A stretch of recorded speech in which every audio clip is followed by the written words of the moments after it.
Shalom à tous, que Dieu vous bénisse. J'ai décidé aujourd'hui de me mettre un peu au dehors à l'extérieur pour prêcher. Est-ce que Paracletos est là? Yes! Yes! C'est un avant-goût de la grande prédication que je prépare sur le thème les retombées de l'onction. Alléluia. Et l'Esprit de Dieu m'a parlé pendant que nous étions en train d'échanger avec mes fils et mes filles. Est-ce que vous savez qu'il y a des hommes qui ne sont pas que des hommes? La Bible dit, je donnerai un peuple pour ta rançon. Ce qui signifie que Dieu est capable de livrer tout un peuple pour sauver un seul homme. Est-ce que vous me comprenez? Amen. La Bible dit, je serai capable de laisser 99 brebis à la montagne pour aller chercher une seule brebis qui est en train de s'égarer. Laissez-moi vous dire que ce n'est pas pour tout le monde qui fait ça. Depuis que la Bible est Bible, on a vu Dieu se déplacer seulement 3 fois, officiellement. La première fois, pour son meilleur ami, qu'on appelait Abraham. Il se déplace, il marche, il vient même manger avec lui. La deuxième fois, psaume 18.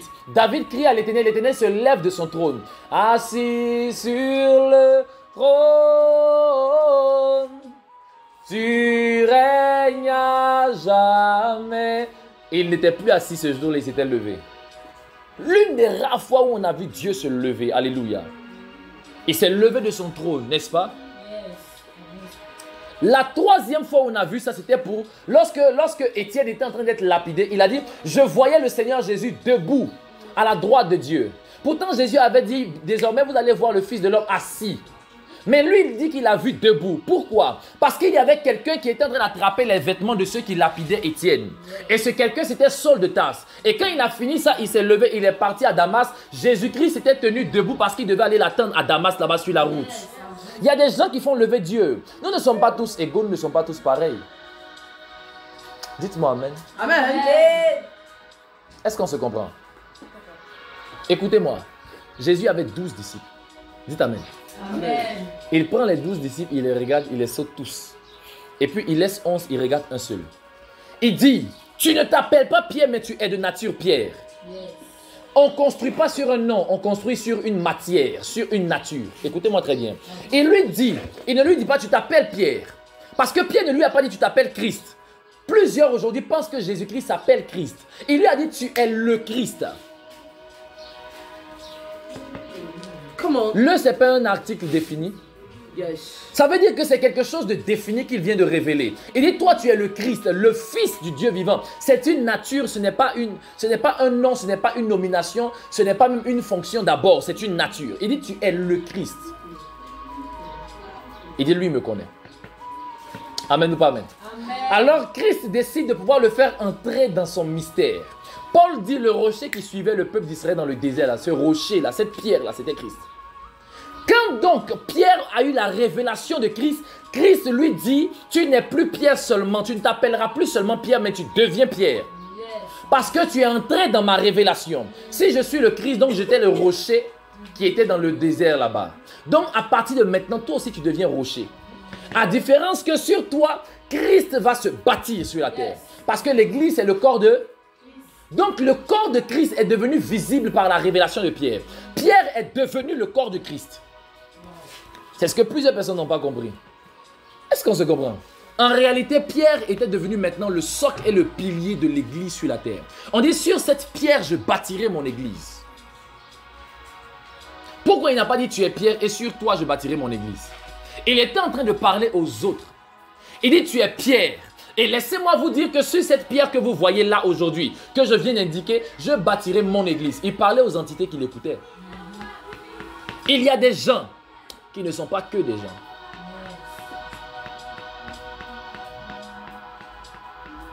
Ou bien, on est ensemble, mais on n'est pas mélangés.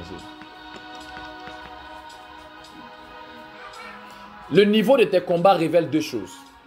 Soit ton indiscipline spirituelle qui te pousse à avoir des problèmes, ou soit ton importance spirituelle. N'est-ce pas? Il y a des choses, ce n'est pas parce que tu as fait quelque chose de mal. C'est juste comme ça. La Bible dit, j'ai aimé Jacob, j'ai haï Ésaü. Ils venaient à peine de naître les deux. Ils sont jumeaux. Ils naissent, Dieu dit, lui il aime Jacob, il laisse Ésaü, lui il n'aime pas. Juste quand il dit, il a haï, Ésaü n'avait rien fait. Il y a des choses qui ne dépendent pas de toi. Amen ou pas amen? Amen. Voilà. Ou bien c'est pas ça? Yes. Jésus naît, il n'a même pas encore de dents dans sa bouche. Des gens viennent l'adorer, c'est pas bon. C'est bon, on vient aussi le tuer. Un niveau où la Bible dit, écoutez-moi très... Oh, j'ai dit il y a des hommes qui ne sont pas des hommes, dites-moi amen. Yes. La Bible dit, Hérode fut troublé et tout Israël avec lui. Comment un seul homme peut avoir un sentiment, ça influence une ville? Yes. C'est quoi ça? Il y a des hommes qui ne sont pas que des hommes. On dit Hérode a été troublé dans son cœur. Et tout Israël et tout Jérusalem avec lui. Comment lui, son trouble peut impacter une ville? Eux, ils ne sont même pas au courant que le Messie venait de naître. Mais lui, son trouble les a troublés aussi. Et tout Jérusalem avec lui. C'est pas bizarre? Il y a des hommes qui ne sont pas que des hommes. N'est-ce pas? Yes. N'est-ce pas? Comment Jésus, celui, il meurt? La Bible dit, les gens ressuscitent en désordre dans la ville. Les anciens prophètes, on commence à les voir partout. Comment lui, sa mort ressuscite les gens? Juste pourquoi? Parce qu'il est entré dans le séjour des morts. La porte s'était trop grandement ouverte parce qu'il n'est pas n'importe qui. Pour qu'il entre, ils ont dû ouvrir grandement la porte. Donc les autres ont profité pour sortir. C'est une façon de parler. Mais vous me comprenez. Est-ce que quelqu'un me comprend bien même? Yes. Il y a des hommes qui ne sont pas que des hommes.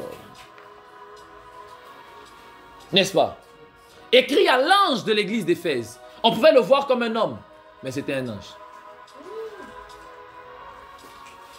On dit, voici celui qui parle maintenant aux 7 étoiles qui sont dans la main, etc., etc. Jésus avait 7 étoiles dans sa main.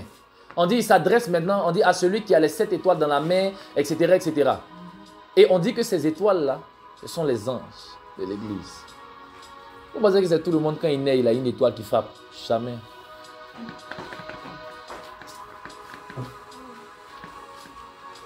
J'ai envie de vous choquer, mais ça ne va pas vous arranger. Je préfère me taire. Amen ou pas amen? Amen. Écoutez-moi très bien. Il y a des gens que vous voyez là. Ils ne sont pas simples. Yes. La Bible dit, on dit pour Lucifer, tu étais parfait en beauté. Tu mettais le sceau à la perfection. C'est l'une des rares fois où dans la Bible, tu vois, on décrit un homme, on répète le mot parfait là plus de 2 fois. Mais on dit, jusqu'au jour où l'iniquité fut trouvée en toi. C'est pourquoi je t'ai précipité sur la terre. Je t'ai retiré la montagne de Dieu. Tu es descendu astre brillant. C'est bon? Mais qu'est-ce qui s'est passé? Quand lui seul est tombé, il n'a pas entraîné plusieurs. Lisez Apocalypse. On dit quand il est tombé, sa queue a entraîné le 1/3 des étoiles du ciel.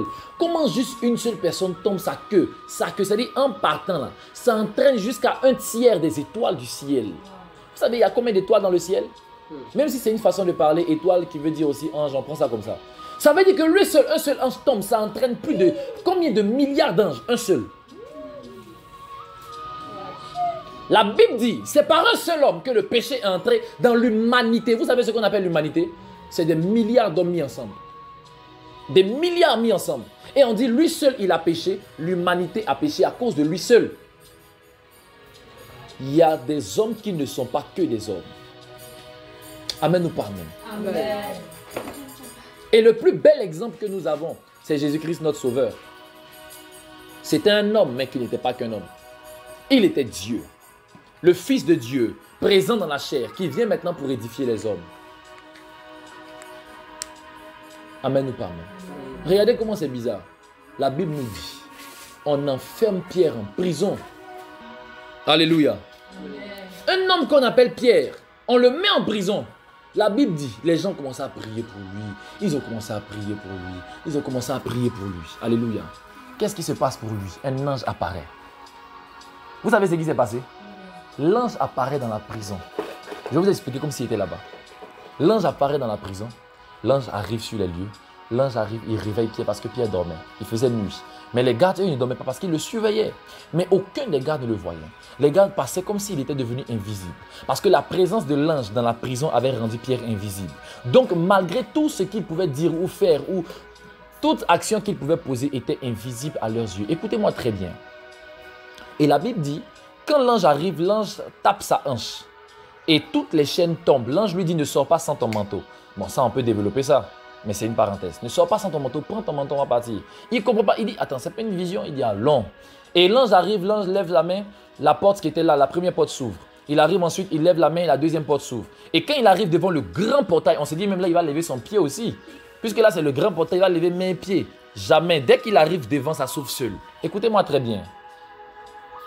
Écoutez-moi très bien. Il y a des portes, quelle que soit leur taille. Elles ne dépendent plus de leur taille ou de leur force. Quand tu es devant, ça s'ouvre. Ça doit s'ouvrir quand tu es là. C'est une obligation. Il était quitté dans la prison, donc il n'était plus dans le stade de prisonnier. Les portes de la prison pouvaient le retenir peut-être. Elle attendait d'abord que l'ange fasse un signe parce qu'on dit non, c'était un prisonnier. Nous, on l'a vu ici. Il y a des gens comme ils t'ont vu dans certaines situations, non, ils te traitent d'une certaine manière. Mais la porte de la prison là, plusieurs personnes, la porte officielle, le grand portail là, plusieurs personnes rentrent et sortent sans forcément être en prison là-bas. Donc lorsque le portail l'a vu, lui, il ne savait pas qu'il était enfermé en prison. Quand il l'a vu, il dit, ah bon, c'est toi, passe. Quand Pierre sort, là je suis en train de parler à quelqu'un, quand Pierre sort comme ça, il arrive devant la porte. L'ange lui dit, va. Il dit, comment ça va? Il dit, va, tu es libre. Il dit, aïe, comment ça? Les garçons, on est passé devant. Je les regarde même, ils me voient même pas. Eux, dans leur tête, moi, ils sont encore attachés. Il y a des gens qui pensent que tu es toujours attaché, pourtant tu n'es pas comme eux. Les autres prisonniers, tu vas les regarder, tu vas les enjamber, tu vas les laisser passer. Toi, tu es venu, il y a un ange qui est venu t'escorter pour dire, allons. C'est pas ça. Paul était là-bas. Il était en prison avec son gars, avec Silas. Ils ont commencé à louer Dieu, à adorer Dieu. Il y a un ange qui est descendu du ciel. Quand il a tapé la terre, les chaînes sont tombées, les portes, toutes les portes se sont décondamnées. Ah, vous ne connaissez pas encore la puissance de Dieu. Toutes les portes de la prison sont décondamnées. Les sorciers, les prisonniers plutôt, pas les sorciers. Les prisonniers sont sortis, tous, ils se sont rassemblés. Paul les a rassemblés. Quand le geôlier, celui qui devait s'occuper d'eux, quand il a vu, il dit, il va se tuer. Parce qu'il est mort. C'est mieux, il va se tuer, puis il est déjà mort. Il arrive là, qu'est-ce qui se passe? Paul vient le voir, il dit, non, il ne faut pas te tuer. On est tous ici. On n'a pas fui. On est tous là. Si Dieu nous a délivrés des prisons, des fermés, les trucs, des mis chaîne, on rit, on vous regarde. Mais Dieu nous a délivrés juste par un chant qu'on a fait monter devant Dieu. Donc, tu comprends un peu? On dit, bon, viens, on va gagner ton âme. Il y a des gens, la prison ne les retient pas. Jacques, lui, les partis l'ont tué. C'était une parenthèse. Prison, lui, prison ne va pas te réussir quand tu es spécial pour Dieu. Alléluia. Qui était Pierre? C'était celui sur qui l'église était bâtie. Jésus avait déjà réservé sa mort. Ce n'était pas la mort de la prison. Et Pierre était le seul, l'un des rares disciples, parce qu'ils étaient deux, qui est mort sur une croix. Pierre aussi est mort sur la croix. Et lui-même, bizarrement, on lui a dit, on va te tuer exactement comme ton maître. Il a souri, il a compris en même temps. Il a compris. C'est ce que je vous ai dit. Christ était la pierre. Daniel avait eu la vision. Seulement que Daniel n'avait pas compris qu'en fait, il était en train de voir son collègue. Daniel, lui, il a cru qu'il voyait son Dieu. Daniel a vu une pierre qui s'était détachée de nulle part, qui était venue et qui a cassé la statue de Nebuchadnezzar qui était là. Donc, il n'a pas compris. Il a dit non, cette pierre, voilà. Et puis, la pierre a commencé à pousser pour devenir une grande nation. Mais il n'avait pas compris qu'en fait, ce que Jésus est en train de dire à Pierre, vous comprenez maintenant? En fait, c'était Pierre qui était venu pour casser la statue de Nebuchadnezzar. C'est pourquoi je vous ai parlé l'autre fois de la guerre des dieux. J'ai parlé des fils de Dieu qui avaient commencé à faire un mauvais gouvernement et Dieu a envoyé ses disciples pour venir les éradiquer. En réalité, les disciples, la Pierre était venu comme le chef représentant. Il n'était pas qu'un homme, il était une pierre qui avait pour mission de venir détruire une statue. On se comprend? Et ça avait déjà été écrit depuis très longtemps. On le voyait comme Pierre, mais il n'était pas que Pierre. Il était l'accomplissement de la prophétie de Daniel. Parce que Christ est trop grand pour se rabaisser, pour se limiter seulement à une fonction terrestre. Alors celui qui est devenu comme Christ devait mourir comme Christ.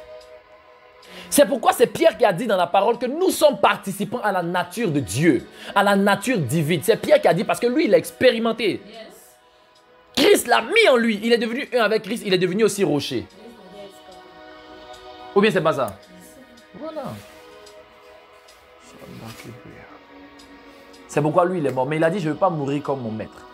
Donc, mettez mon tête en bas, pied en haut. Et c'est comme s'il est mort. Oui, oui. C'est ce que l'histoire de l'église nous raconte.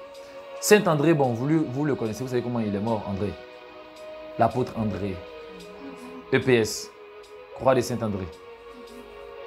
X façon, étoile de mer façon. Tu sautes, tu écartes tes pieds, tu écartes tes bras en direct dans le village.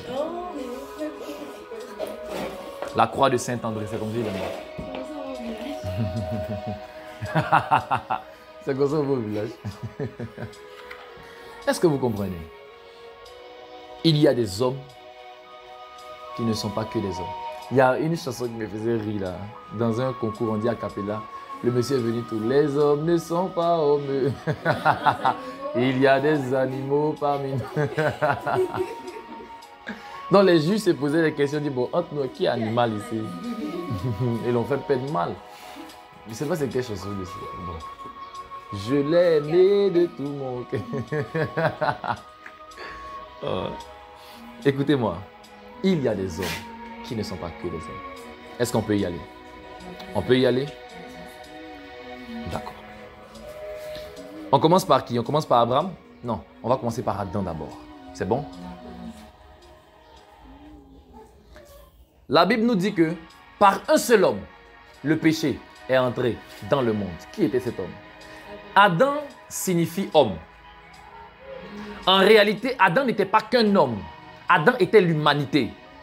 En fait, Adam représentait la race humaine. Parce que c'est en Adam qu'il y avait le reste des hommes qui devaient exister ici. Donc, lorsqu'Adam seul a péché, c'est rentré dans son sang, c'est rentré dans sa semence, c'est rentré en nous tous. Adam n'était pas un homme simple. Il y a des hommes qui sont porteurs de la semence d'une génération. Si eux, là, quelque chose leur arrive, ça va arriver aussi à tous les autres qui arrivent derrière eux. Et ceux-là, le diable vient les chercher. Mais Satan sait qu'il y a un parfait devant ce genre d'homme. Il y a une protection divine installée autour d'eux. Adam n'est pas bête, Adam est intelligent. Mais il était intelligent selon une certaine mesure apparemment. C'est pourquoi il a dit, bon, ce qu'on va faire. Tant qu'Adam était seul, le serpent ne s'est jamais présenté. Quand on a dit, il n'est pas bon que l'homme soit seul, il dit, amen, avance papa, avance prophète. Je lui ferai une aide semblable. On va l'appeler femme. Bim, il dit, attends, il est venu. Ce nom-là m'attire. Quand il est venu, il a attendu que Adam s'éloigne un peu de Ève. Et il se rapproche d'Ève. Il commence à lui parler. Dieu a-t-il réellement dit, regardez comment la phrase, Dieu a-t-il réellement dit que vous ne devez pas manger de tous les arbres du jardin? Elle dit non, c'est pas ce qu'il a dit. Il dit, on peut manger de tout, sauf de ça. Il dit, mais pourquoi ça là? Pourtant Dieu sait que si vous mangez ça là, vous n'allez pas mourir. Vous allez devenir comme des dieux. Pour ce qui concerne la connaissance du bien et du mal. Elle va dire, ah bon? On va devenir comme des dieux. Nous sommes hommes actuellement. On voit souvent les dieux là se promener. On les voit. Il les voyait.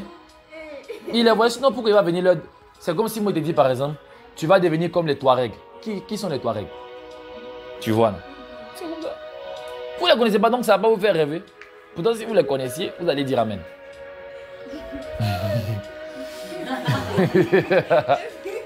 C'est comme je te dis par exemple, ah, tu vas partir à Istanbul. Si tu as déjà connu cette ville-là, tu es serein. Mais si tu ne connais pas, je ne te dis rien. Vous voyez un peu. Donc, pourquoi il va venir les attirer avec quelque chose qu'ils ne connaissent pas? Ils connaissaient ces dieux-là, ils les avaient déjà vus. Vous allez devenir comme des dieux en ce qui concerne la vie, le bien et le mal. Ils disent, ah bon? Mais ceux-là, nous, on les voit souvent. Quand ils passent comme ça, qu'ils sont en joie comme ça, là, le feu sort de leur corps, l'électricité se dégage d'eux. Souvent, ils peuvent être là comme ça, puis ils passent. Et puis, s'il dit, il va aller, par exemple, sur la dalle qui est là-bas, il n'a qu'à juste décoller un peu, il saute, il est arrivé là-bas. On les voit comment ils sont puissants en force, ils sont impressionnants, ils sont tout beaux, ils sont magnifiques, ils dégagent l'énergie naturellement. Si on doit devenir comme eux, ça nous intéresse. Bébé, je suis tombé sur une opportunité. Elle appelait bébé. Je suis tombé sur une opportunité. Une fois, j'ai dit une phrase à quelqu'un ça m'a marqué, même plus c'est vrai. J'ai dit, vous savez pourquoi aujourd'hui les femmes sont devenues impolies? Avant, là, les femmes appelaient leur mari papa. Maintenant, elles les appellent comment? Bébé. En me disant, j'étais maîtrise. C'est comme ça. Avant, autant des papas, là, il y avait respect. Peut-être qu'il ne manque pas de respect à ton père. On dit, honore ton père. On a dit, honore ton bébé? Non, au contraire. On dit, enfant, obéissez à vos parents. Donc maintenant, tu t'attends seulement à ce que la femme puisse t'honorer. Enfin, à ce que toi, la femme, ton mari puisse t'honorer, qu'il puisse t'obéir. Attends, je parle, tu parles.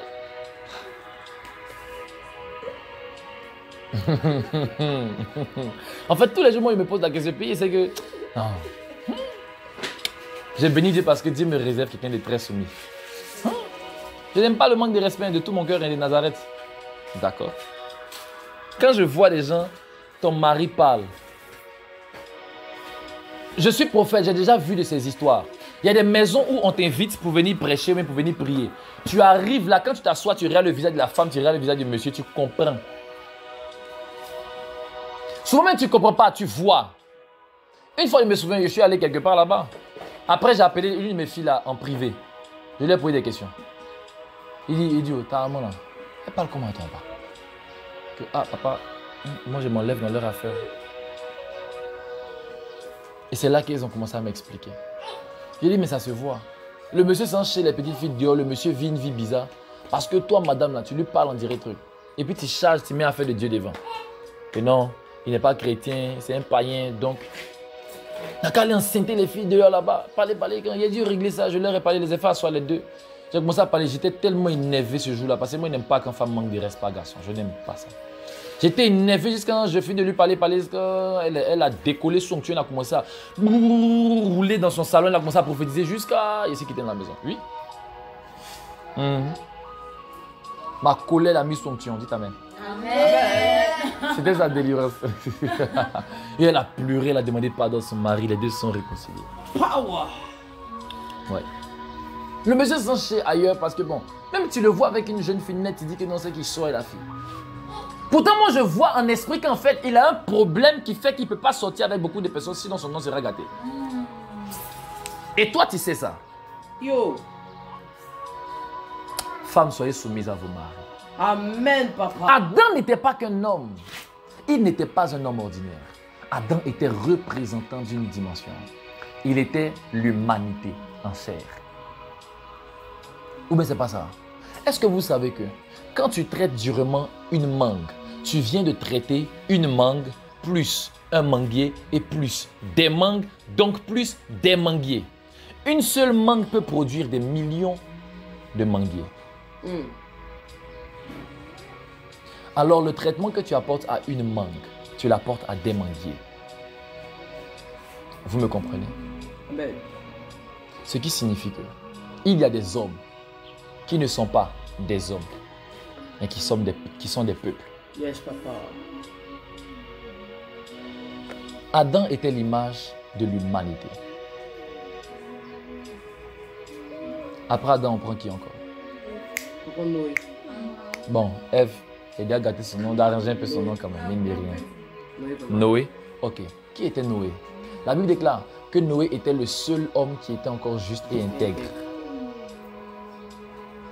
en son temps. Ce n'était pas que non, lui, il ne péchait pas. Il s'est saoulé après, son nom n'a pas changé.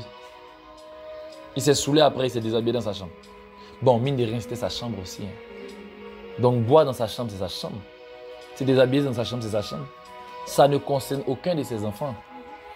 Mais c'est l'enfant qui est parti mettre sa bouche dans la tente de son pas pour entrer sans taper. Si tu as tapé qui n'a pas répondu, bon, c'était aussi drap donc. Mais en tout cas, si tu as crié qui n'a pas répondu, laisse-le. C'est son intimité. Ou bien, maintenant tu ouvres la porte où il dort, tu rentres, sans caleçon. Venez, venez, venez boire, venez boire, venez boire. Est-ce que vous voyez un peu? Et puis il est parti appeler tout le monde. Voyez comment il s'est couché, venez. La chorale derrière. Et donc, regardez ce qui se passe. Les autres, eux, ils ont dit, mais comment tu peux faire ça? Ils sont venus en même temps. Ils ont pris le drap, ils sont allés à reculons. Et puis ils ont fermé. Ils ont couvert leur papa. Quand il s'est réveillé, c'est pas qui est parti faire Kokwatoya. Mais il a su. Il a appelé son fils. Il dit, comme toi, Dieu t'a béni et te laisse. Mais ton fils sera maudit. Et son fils s'appelait Canaan. Et donc le peuple qui devait habiter à Canaan était aussi maudit. Parce qu'il y a des hommes qui représentent des peuples. Pourquoi Israël a fait 400 ans d'esclavage? À cause de deux personnes. C'est-à-dire, ils ont fait 200 ans. À cause du fils de Noé, le voyeur. Et puis à cause d'Abraham, le menteur.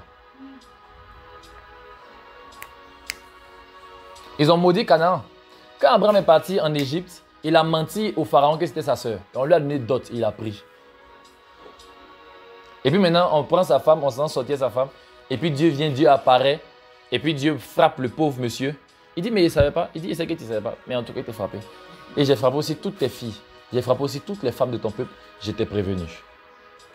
Et puis Abraham sort. On dit, il faut garder ta chose. S'il l'avait déposé, ça allait l'aider. Mais à cause de ce qu'il a fait là, l'esclavage est sorti derrière. Mais ce n'est pas sorti sur lui. Hein. Attention. Abraham est l'ami de Dieu. Vous pensez que Dieu va le maudire? Jamais. Dieu ne maudit pas celui qui bénit. Parce que Dieu considère que même si on dit celui qui punit l'iniquité des pères sur la 3e et la 4e génération, c'est ton père qui a péché, mais on punit ça sur toi aussi. Pourquoi? Parce que devant Dieu, là, ton père te représente aussi toi. Ou bien c'est pas comme ça? La Bible nous explique que quand l'huile coule là, aux yeux de Dieu et dans la spiritualité, l'huile coule sur une personne. Les autres là, on les appelle barbe et puis vêtements. Mais barbe de qui? Vêtements de qui? On considère que l'huile coule sur la tête. Est-ce qu'on compte sur des personnes en fonction de leur barbe? Alors, mais en fonction de leur tête. Donc quand on dit l'huile coule là, ça descend sur la tête de quelqu'un. Maintenant c'est lui qui fait le départagement. Il y a des hommes qui ne sont pas que des hommes. Alléluia. Amen. On va prendre l'exemple de qui encore? Parce que Noé représentait la race pure. Il y avait trop de néphilim. Il y avait des gens bizarres sur la terre. Les fils de Dieu étaient venus sortir les filles des hommes. Ils les ont enceintés, enceintés, enceintés, enceintés. Beaucoup de géants sur la terre qu'on appelle les néphilim. Beaucoup de géants, des gens bizarres qui étaient mi-hommes et mi-esprit. Ils sont devenus des démons parce que finalement, ils ont commencé à faire des choses bizarres. On dit que ce sont ces héros-là qui étaient fameux dans l'Antiquité. C'est-à-dire quand on voit aujourd'hui les Hercules, on parle des Hercules, on parle des grands, autant là, c'est eux. Et on dit que plusieurs ont commencé à faire des choses bizarres parce que vous avez regardé Clash des Titans. Il y a des géants qui mangeaient des hommes. C'est-à-dire, arrivé un moment, ils ont commencé d'abord par manger des fruits, ça ne suffisait plus. On préparait les animaux pour eux, ça ne suffisait plus. Ils avaient trop faim parce qu'ils grandissaient. Ils ont commencé à manger des arbres. Ça ne suffisait plus. Donc, ceux qui leur apportaient de nourriture, là, ils les mangeaient. C'est bizarre, mais c'est comme ça. Ils ont commencé à faire tellement de mauvaises choses. Ils sortaient avec les gens désordres. Ils faisaient des bêtises. Ils mangeaient tout et n'importe quoi. Ils détruisaient les choses. Ils étaient violents. C'était leur amusement qui était là.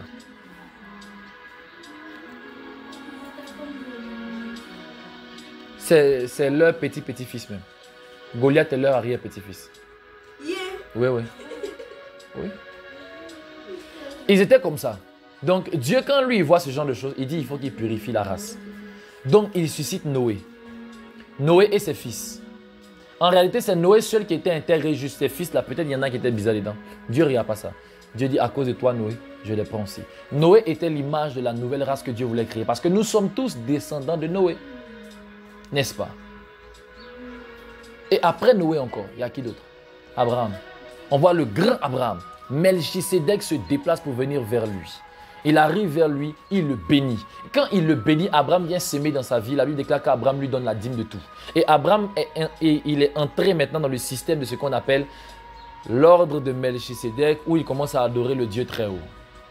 Parce que quand Abraham finit d'être béni par le Dieu très haut, par Melchisédek, il quitte devant lui net, il va parler au roi de Sodome. Il dit, le Dieu très haut m'a béni, il commence à parler. Et c'est la première fois qu'on voit Abraham appeler Dieu, Dieu très haut. Parce qu'il était entré dans l'alliance de quelqu'un. Donc Dieu lui a dit, attends, ce que je vais faire, je vais t'expliquer quelque chose d'autre, mais je vais te révéler une autre dimension de moi-même.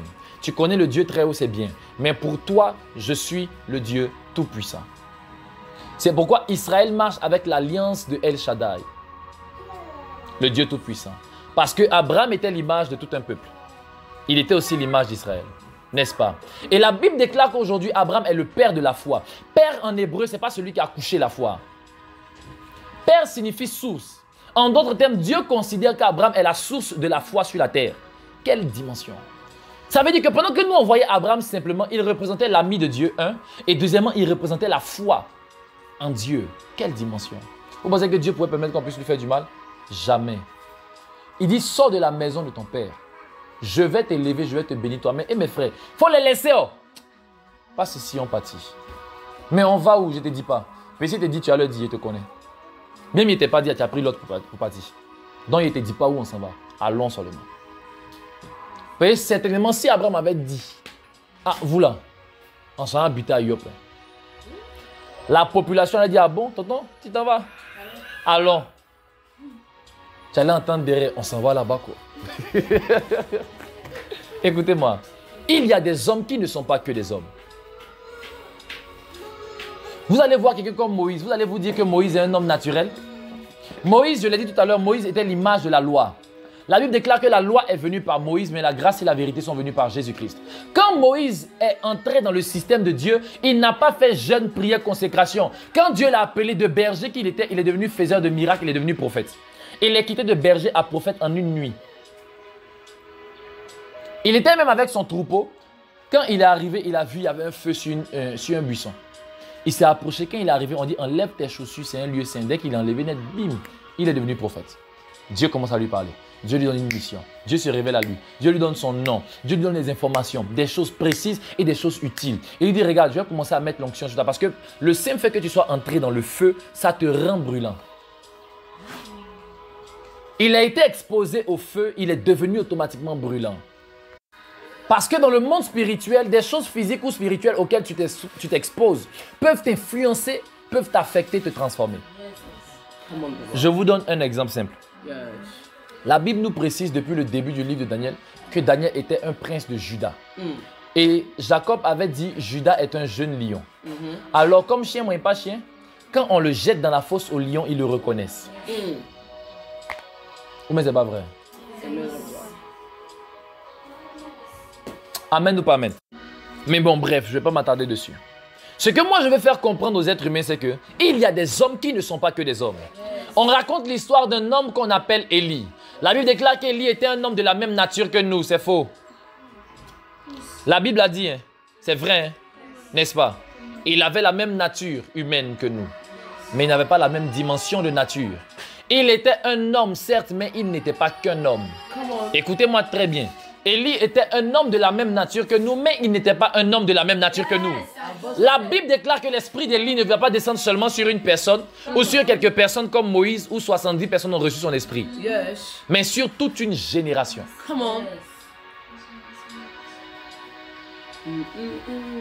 Quand Moïse a répandu son esprit par le Saint-Esprit sur 70 personnes et sur 72 personnes même finalement, on a vu qu'ils étaient en train de prophétiser. Mais quand pour Élie il a relâché, il y en a qui ont ouvert le Jourdain en deux. Il y en a qui ont aveuglé toute une armée juste avec une parole. Il a dit, Seigneur, ouvre les yeux de mon serviteur. Bim, ses yeux se sont ouverts. Il dit, bon Seigneur, ferme eux leurs yeux. Bim, leurs yeux se sont fermés. Avec une facilité. Pourquoi? Élie n'était pas qu'un homme. Élie était une dimension.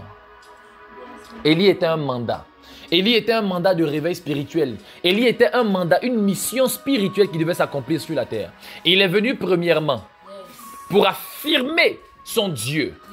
Et deuxièmement, il est revenu en Élysée pour continuer une œuvre parfaite en Israël, pour veiller à ce que les paroles qu'il a prophétisées puissent s'accomplir. Parce que ce que les gens ne savent pas, et c'est merveilleux ce que Dieu vient de me révéler, c'est que lorsqu'Élie a prophétisé des choses, ce qu'il a prophétisé, lui-même il a veillé en ayant son esprit sur Élysée à ce que tout puisse s'accomplir. On a parlé de la mort d'Élysée seulement quand la dernière prophétie d'Élie s'est accomplie. Quelle dimension! Dieu a dit à Élie, va oindre Élysée pour prophète à ta place. Va oindre Jéhu, va oindre Azaël. Il dit d'accord. Il a oint Élysée, il n'a pas oint Jéhu, il n'a pas oint Azaël. Mais son temps était arrivé. Son esprit vient sur Élysée, Élysée oint Jéhu, Élysée oint Azaël. Dites-moi amen. Amen. Et les deux deviennent rois, dites-moi amen. Amen. Et eux maintenant, ils appellent Élysée mon père, char d'Israël et sa cavalerie. Quelle dimension. Pourquoi? Parce qu'Élysée n'était pas Élysée. Il n'était pas qu'un homme. Il était Élie. Ou bien c'est pas ça? Amen. D'où est venue l'expression chrétien? On a dit, mais ceux-là, ils sont comme Jésus. Appelons-les chrétiens. Dites-moi amen bien. Amen, papa. Élie n'était pas qu'un homme. Et j'ai expliqué tout à l'heure que celui qu'on appelle Pierre n'était pas qu'un homme.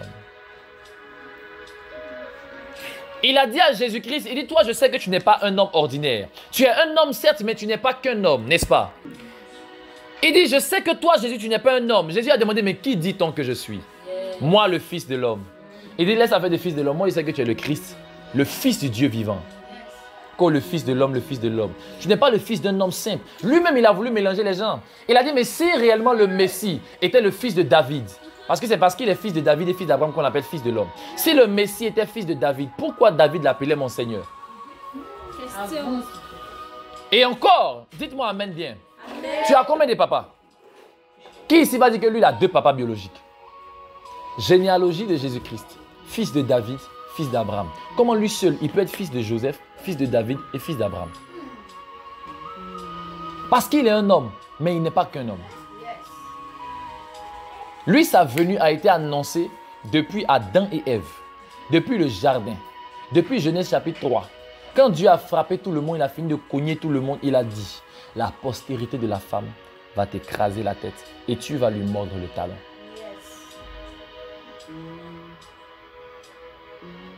Et quelques postérités de la femme plus tard, bim, Jésus survint. Et lorsque Jésus apparaît, il apporte ce qu'on appelle l'écrasement de la tête. Il dit, mais moi, ceci, j'écrase sa tête, ça ne va pas me faire mal. Ça ne va pas lui faire mal bien. Venez. Receive it. Il les appelle après quand ils finissent de se relever. Il dit, regardez, je viens de vous donner le pouvoir de marcher. Il n'a pas dit sur le serpent. S'il disait un seul même, ça allait trop petit, ça allait lui faire mal. Il dit sur les serpents et les scorpions et sur toute la puissance de l'ennemi. Maintenant, le problème, c'est que lui-même, il avait dit au départ, il avait dit, mais toi, tu vas lui mordre le talon. Mais il dit cette fois-ci, rien ne pourra vous nuire. Parce qu'autant que moi, je suis la postérité de la femme, la descendance de la femme, il m'a mordu le talon certainement. Mais pour moi, là, j'ai fini de prendre ça sur moi. Pour vous, il ne va rien vous mordre.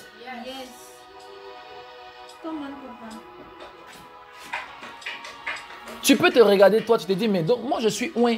J'ai l'onction de Dieu sur ma vie, par sa grâce. Mais pourquoi j'ai autant de combats? Pourquoi j'ai autant de problèmes? Écoutez-moi très bien. Il y a un niveau où ta mission demande même que Dieu t'abandonne. Mon père, c'était son fils. Il dit, mais pourquoi tu m'as abandonné alors si je suis ton fils? Le père dit, mais tu sais très bien, c'était déjà entendu. La dimension de ton travail demandait que je t'abandonne. Il y a des temps où tu peux avoir l'impression que l'Éternel Dieu t'a abandonné. Mais c'est nécessaire et c'est normal. Pourquoi? C'est à cause de ta mission. Tu peux pleurer souvent. Tu peux dire, mais comme Job, ah Seigneur, mais c'est quoi ça? Mais pourquoi je souffre autant? Mes enfants vont mourir comme ça? Juste parce que Dieu est en train de défendre ton nom au ciel. My God, my God, il y a des gens qui n'ont pas de problème. Parce que Dieu ne prend pas leur défense. Il y en a là, Dieu dit, celui-là, même si je lui donne seulement 2 pièces d'argent, il pourra fructifier pour me donner 5. Et puis on dit, bon, on va voir. Il dit, bon, toi, va. Mais tu ne parles pas en langue. Et puis toi, tu ne reçois pas vision. Mais il faut gagner plusieurs âmes. Et puis un coup, bim, on constate qu'il ne parle pas en langue. Il n'a pas vision en tant que tel. Mais c'est l'un des hommes qui remplissait le plus les stades. Au point où on l'a surnommé l'homme des stades. Lui, il faisait culte dans le stade. J'ai nommé Jimmy Swaggart. Pour ceux qui le connaissent, qui le connaît ici même? Jimmy Swaggart. C'est l'un des plus grands prédicateurs au monde. Il n'y a pas l'homme plus. Si tu veux pleurer, il faut l'écouter. Oh, si tu veux pleurer, il faut l'écouter. Lui, il prêche, il attrape sa Bible comme ça dans sa main. Et il prêche avec quelque chose qui se dégage. C'est fort. Laissez-moi vous dire. L'une des plus grandes choses que vous devez savoir pour tous ceux et toutes celles qui portent l'onction, c'est que l'onction appelle au devoir, l'onction appelle au sacrifice, mais aussi l'onction appelle à la responsabilité. Je dirais même plus, l'onction appelle au combat. Vous savez, j'ai commencé à être calme dans mon cœur lorsque j'ai été conscient et de plus en plus conscient que ma vie n'est pas que ma vie. Il y a des hommes qui viennent sur la terre ici, là. Dans le ciel, on dit le semeur est sorti pour semer. Ça, ils n'ont pas compris ça. Vous n'avez pas compris ça. Quand Dieu crée Adam, Dieu lui dit multipliez-vous. Il y a des gens qui ont reçu le mandat de se multiplier. Dites-moi amen. Amen. Ils ont reçu le mandat de se multiplier. Quand eux ils sortent, on dit le semeur est sorti pour semer. Il doit multiplier sa semence. Mais eux, on ne comprend pas pourquoi quand eux ils sortent, il y a trop de combats. Parce que le diable ne veut pas que sa semence se multiplie. On dit mais regardez-le lui-même. Regardez comment il est. Il est dans la parole. Il est dans l'onction. Il est dans le power. Dans la voyance. Dans les guérisons, dans les miracles, dans la délivrance. Bon, il est dans tout ça. Même enseignement, il est dedans. Bon, il finit tout ça là-haut. L'un des plus grands évangélistes de sa génération. L'un des plus grands prophètes de sa génération. Il t'explique les choses simples avec profondeur. Il t'explique les choses compliquées avec profondeur. Il est à l'aise dans la Bible. Il maîtrise les choses. C'est un adversaire redoutable pour nous. Yes. Il n'a qu'à se reproduire. On n'a qu'à mourir. Jamais on va le tuer. Si on ne peut pas le tuer lui-même, comme on a essayé de faire pour Moïse, ça n'a pas pris. On a essayé de faire pour Jésus, ça n'a pas pris. Même pour Daniel, on a voulu le tuer, ça n'a pas pris. Parce qu'on sait très bien que de toute façon, il est devenu chef des satrapes et des magiciens. Il va les convertir forcés. On le connaît. Quelqu'un, on lui a dit juste, il ne faut pas prier. Il dit, si vous voulez tuer moi. On dit, on t'a jeté dans la fosse. Il dit, c'est pas grave, tuez-moi. Moi, je vais prier. Et il ne se cachait même pas. Il priait fenêtre ouverte. Et puis, il parle. Et puis, il s'en fout. On sait que lui, là, c'est à tel heure que lui, il prie. Il n'y a pas de problème dessus. Malgré que le roi a énoncé un décret, il dit, lui, il ne prie pas. Shadrach, Meshach et Abednego, on les a mis devant tout le monde. Imaginez-vous, on convoque un peuple. On dit que dès qu'on sonne, tout le monde s'abaisse. Et puis, tu vois, disons, environ 5000 personnes qui sont là autour de la statue. Et puis, on sonne. Et puis 5000 personnes s'abaissent, sauf 3 personnes. Vous imaginez le désordre, le vilain désordre. Et puis les 3 sont là qu'on dirait des étrangers. On dirait des extraterrestres. Et puis les 3 sont arrêtés comme ça. Et puis 5000 personnes se mettent à genoux, ils se prosternent. Et puis 3 personnes sont arrêtées. Ils sont on ne peut plus visibles. Mais qu'est-ce qui se passe? Ils ont assumé ça. Il dit, ah les gars, ils sont en train de s'abaisser. Il faut rester debout, rester debout. Ok, mais on nous regarde. Et Dieu, il nous a vus, il nous a vus. Alors on nous appelle. C'est pour nous tuer. Moi, il dit, dans le cas s'abaisser, on dit à Dieu, Seigneur, toi, me serrer dans mon cœur. Dans mon cœur, c'est pas, je ne me prosterne pas dans mon cœur, c'est devant toi qu'il me prosterne, ça ne prend pas. On a dit, prosterne-toi devant la statue, tu t'es prosterné, puis tu as peur de mourir. C'est ce que Dieu lui retient. Faut dans ton cœur, dans tes narines, non, Seigneur, je m'abaisse devant toi, c'est ton problème. Fais Allah Koubalou en disant Jésus, Jésus, Jésus. On appelle ça se conformer au siècle présent. Tous les hommes ne sont pas hommes. Il y a des gens qui sont des super-hommes. On voyait Superman aller dans son travail de journaliste. Mais quand il y a un danger, il fait ça. Il tire sa chemise. On voit le S. Il disparaît un coup, il apparaît. Il est en train de s'envoler quelque part. Il est en train de sauver des vies. On tire, ça ne rentre pas. Lui, il voit, il a des yeux à rayon X. Il a des lasers qui sortent de ses yeux. Tout ça, expliquez-moi un peu. Pendant qu'il venait tout simplement en tant que Clark Kent, il était en réalité Superman. Est-ce qu'on se comprend? Il y a des Superman que nous on voit comme ça. Il y a des Superman. Et quand tu comprends, toi tu peux être là, tu es journaliste. Donc tu ne comprends pas pourquoi lui, à tous les jours, quand lui vient, il est fatigué et puis il est blessé. Bon, il n'est jamais blessé puisque ça ne rentre pas. Alors c'est le meilleur. C'est une parenthèse. J'ai aimé une image que j'ai vue une fois. Sûrement que si Dieu le permet, je vais mettre l'image là sur la prédication. C'est l'image de Superman qui s'était mis à genoux et puis Jésus-Christ lui avait imposé les mains. Ah, j'ai aimé cette image. C'est mes 2 héros d'enfance. Il y a un qui s'est mis à genoux devant l'autre. C'est merveilleux. J'ai aimé ça. Je vais mettre ça sûrement ici, vous allez voir aussi. Alléluia. Et donc, imaginez-vous. Pendant que toi, tu es là, tu es simple, tu te dis non, tous les jours le trajet du travail, etc., tu t'énerves pour des petits trucs. Lui, il y a des extraterrestres qui viennent le combattre. Et puis quand il finit de les frapper, demain matin, il vient au travail. Il y a des gens que vous voyez simplement dans les églises, ce ne sont pas que des hommes. Il y en a là, ils vont combattre des entités avant de venir. Paul dit, j'ai lutté contre les bêtes à Éphèse avant de venir vers vous.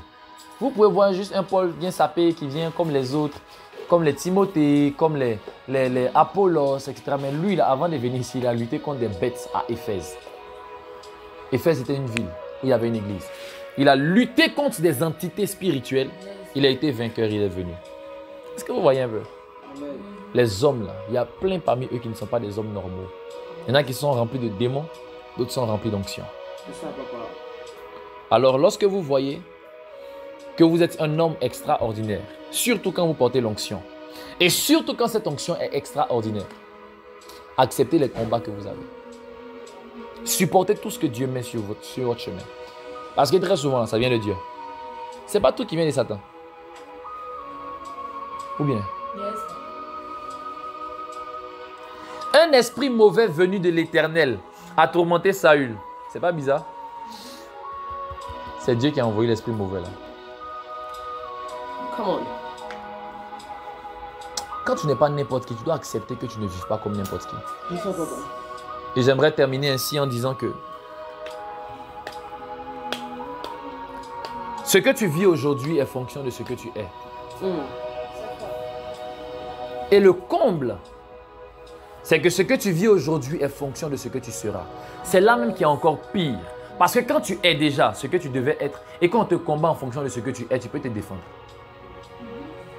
Mais quand on te combat en fonction de ce que tu seras, tu n'es pas encore bon, je ne sais pas. C'est comme si quelqu'un vient t'agresser, il te dit par exemple, donne l'argent là, donne tout. Mais je n'ai même pas encore retiré. On dit, mais tu t'en vas à la banque pour retirer, non, donc donne. Aïe. Homme frère, sois patient. Laisse-moi un peu de temps, je suis presque arrivé. Non. Si on te laisse arriver là-bas, tu peux fuir. Donc tu es devant nous ici. On sait que toi là, tu vas avoir l'argent. L'argent que tu vas avoir là, donne. Faut pas, tu vas prendre, tu risques de fuir. L'argent que tu vas... Parce que c'est qu'on oublie, c'est que quand tu vas à la banque, pour retirer l'argent, il y a les policiers là. Tu peux signaler aux policiers là que les gens veulent venir me faire du mal. Ils sont là-bas.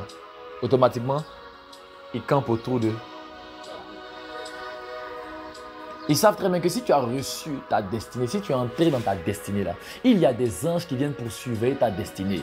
Donc on ne doit pas te laisser aller jusque là. On dit mais laissez-moi y être parti. Non, tu ne vas pas. On sait ce que tu deviendras, donc on te bloque ici en même temps. Ça, ce sont les pires combats. Au moins les combats où tu es déjà la chose là, c'est bon. Mais quand on te dit par exemple non, on sait que toi tu seras grand. Donc pendant que tu es petit là, on te combat, on finit toi. C'est pas ce qu'ils ont fait pour Jésus. Il sera roi. Il est encore bébé, on dit on le finit. On va le tuer. C'est pas comme ça. Et c'est malheureux. Alléluia. Amen. Très souvent, on te combat en fonction de ce que tu es appelé à devenir.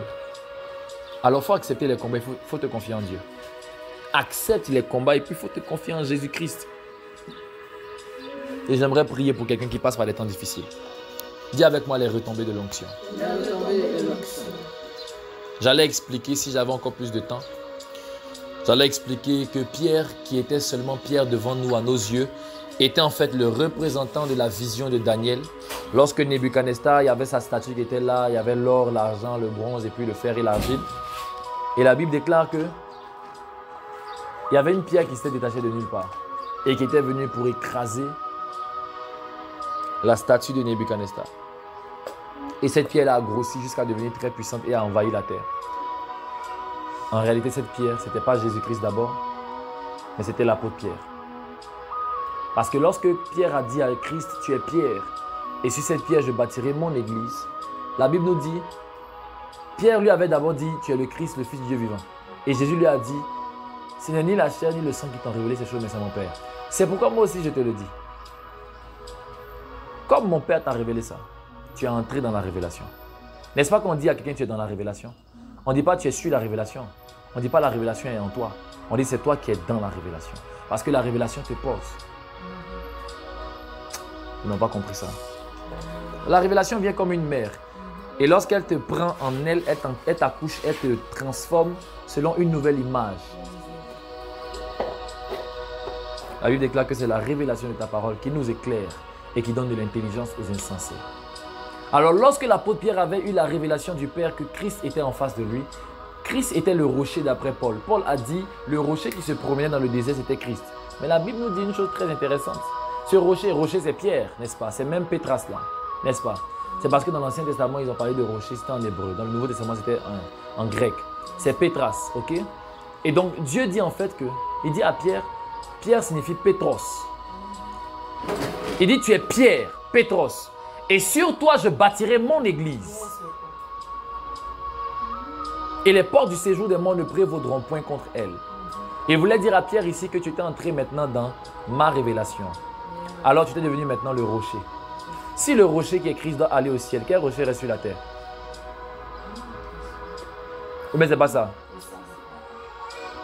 Christ est venu faire 3 ans et demi de rocher. Ou bien de rochage. Travail de rocher.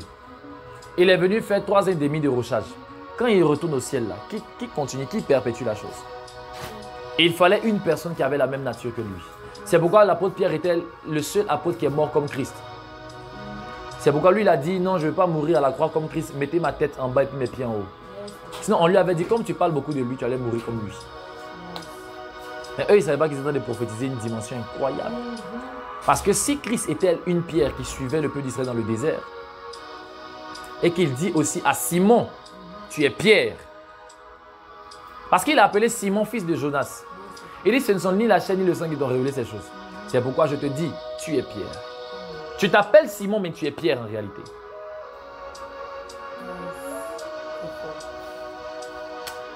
Ils n'ont pas compris. Ton nom c'est Simon, mais ta nature c'est Pierre.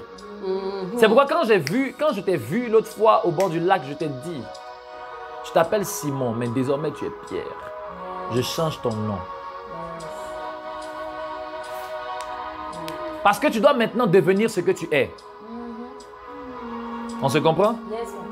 C'est la raison pour laquelle tu dois écouter cette prédication de deviens ce que tu es. Parce que si tu ne deviens pas ce que tu es, tu serais étonné de voir les combats qu'ils ont autour de toi. Parce qu'eux, ils savent ce que tu dois être. Un bébé qui ne sait même pas encore parler, est-ce que lui peut devenir roi? Ce n'est pas un bébé qui est roi. C'est un fils, c'est un père même, je dirais. Mais le bébé, on voulait le tuer. Quand les gens sont venus devant lui, là, on dit, tu es le roi des Juifs. On est venu t'adorer. Malgré qu'il n'était pas encore comme ce qu'il devait être, il avait déjà été appelé. Dieu dit, avant même que tu ne sois formé dans le ventre de ta mère. Quand tu es dans le ventre de ta maman et puis tu es formé et tu n'es pas encore formé, tu es à quel stade? Tu es encore au stade liquide. Dieu dit, il a déjà consacré pour faire des nations pendant que Jérémie était encore liquide. C'est bon? Ok, d'accord. J'aimerais dire à quelqu'un que les retombées de l'onction ne dépendent pas de Satan, ni même de Dieu, mais dépendent à 100% de l'onction que tu transportes. C'est la qualité et la quantité de ton onction qui attireront à toi les combats qu'il faut. N'est-ce pas?